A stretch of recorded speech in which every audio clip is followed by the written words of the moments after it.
a good debate and good dialogue, but I'm really confused because we have been discussing all these issues since last 3 days, what's happening in Sindh, what's happening in Pakistan. Maybe this is a little comment, but then my question, I think he'll answer.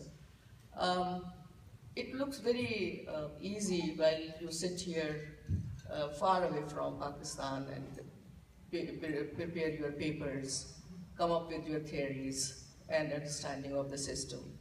But we who have been actually working day and night to bring the democracy in the country, we end up with corrupt politicians.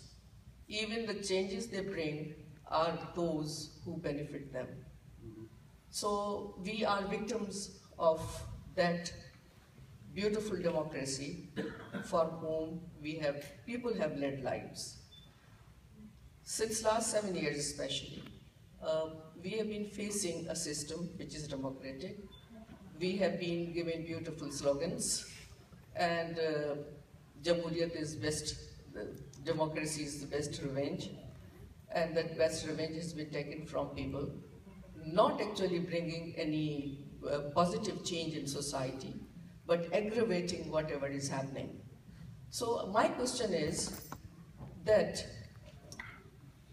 not only in rural areas, but in urban areas like Karachi, in the name of democracy, a leader sitting in England and say anything, and next day the city is closed, people are killed, buses are burnt, in the name of freedom of speech, freedom of action, and in the name of democracy. And we are helpless, and sitting government is in hand in glove with that party. So that is democracy for us. Okay, thank you. So, no, who said thank you? I said thank you. You said thank you. No, but freedom of expression. Yeah, but then yeah. So my question is this, that all right, military is bad, they have got power hunger, they would like to come invade, whatever.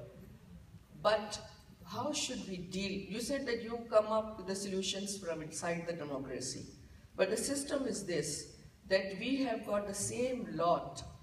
No matter, I think it will take us maybe 50 years when there will be a turnover of these people, who, not that we are expecting any generals to take over, but all right, I'll just finish it. Not that we are expecting the General Rahi Sharif to take over, but the immediate solution we would like to hear from you. Thank you, appreciate that very much. Good question. Yes, let him answer first. I think we'll get confused, so let him answer. Yeah. No, I never said democracy is a panacea, but before I get into that, I grew up in Pakistan. I was a journalist. I worked, I taught in Qaid-e-Azam University. It's not that I'm sitting here and coming up with my theories. I have spent 2 years in Pakistani archives, in the National Cabinet, Pakistan archives, in the NDU. So it's not that I'm just coming, I'm sitting here in this ivory tower, and the reason why, sorry, until 2012. But since my book has come out, I was invited to the Lahore Literature Festival, and 3 days before I was leaving, I was told that we cannot guarantee safety of your life. So I haven't gone back since then. So I'm not spinning out academic theories. Yes, so let's start with your example of Altaf Hussain. Who is Altaf Hussain? Where did he come from? He's terrorist. He's terrorist, but what is his history? At what period of time did the MQM become a reality? Ziaullah. When the army wanted to get rid of him, they created another MQM. Now they want to get rid of him, they hate him. When they love him, when Musharraf was in power, the MQM was the GHQ's blue-eyed boys. Unless you have a system, I agree with you, corruption, day-to-day governance is poor. Politicians can do a much better job. And there is no, I'm sorry, there are no easy solutions. Countries like Argentina and Brazil struggled with democracy for the last 40 years. They still are, but they're getting better. They're getting better.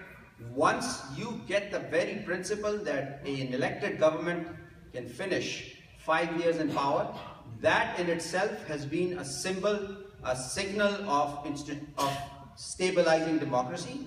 Once you have that, you might or might not get what you want. But the alternative is worse to me.